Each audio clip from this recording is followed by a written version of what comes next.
kuya. Kuya. Si kuya na siya. Kita mo? Kuya!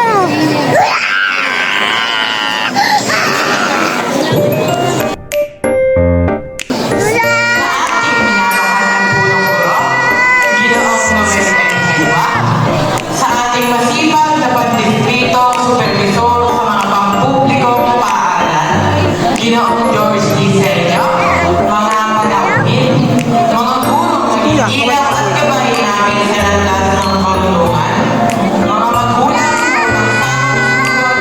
at nagbigay ng pagmamahal, at sa ating mga kapwa magsikipas tapos, isang taus-pusong pagbati ng pasasalamat at pagmamalaki. Assalamualaikum warahmatullahi wabarakatuh. Mapasa inyo nawa ang kapayapaan. Isang mapagpalang araw po sa aming lahat.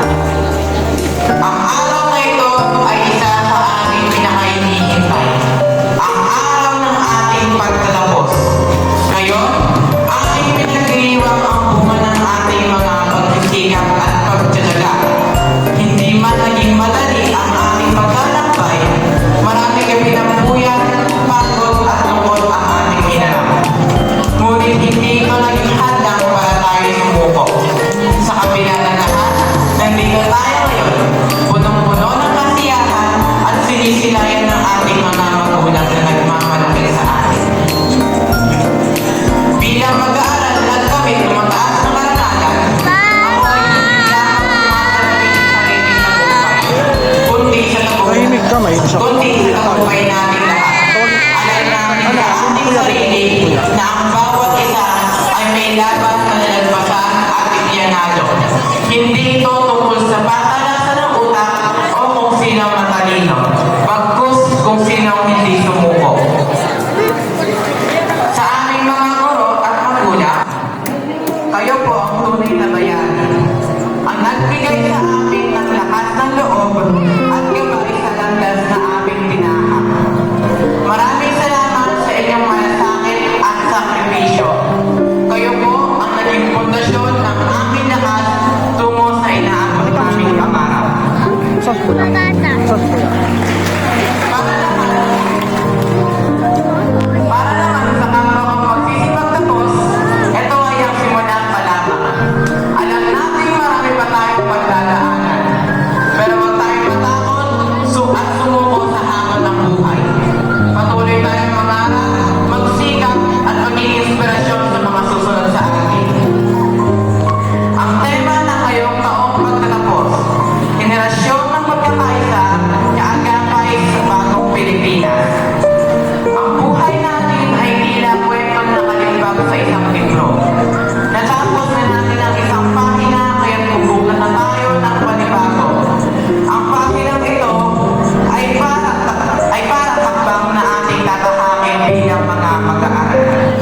Dalilan natin ang ating mga natutunan mula sa nakarang pahina na ating gagamitin para sa darating na pagsuko. Alis na ako, baba. Tayo ang karakter na sa panibagong henerasyon.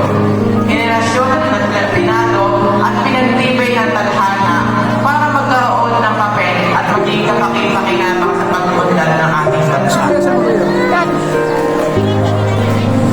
Ngayon, bago ko man tapusin ang aking mensahe, karamihan sa mga nabibigyan ng ganitong oportunidad ay nagbabahagi ng kanilang mga karanasan sa buhay. Pero sa pagkakataong ito, I would rather take this opportunity to say thank you to my beloved mother for all the things that she has done. The most beautiful woman seated on the left side wearing a red dress. My mom, Christy Natividad Mintuco. Ma, maaari po ba kayong tumayo?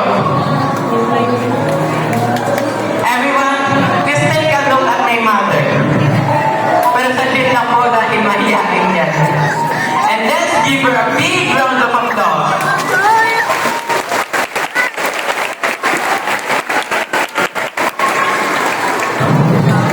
Isang napakalaking biyaya mula kay Allah. Having a parent like you is truly a blessing. Marami nagbibigay, pero kayo po ang lagi nagpupuno ng pagmamahal, malasakit, tiyaga, at paalala na sa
field and for teachers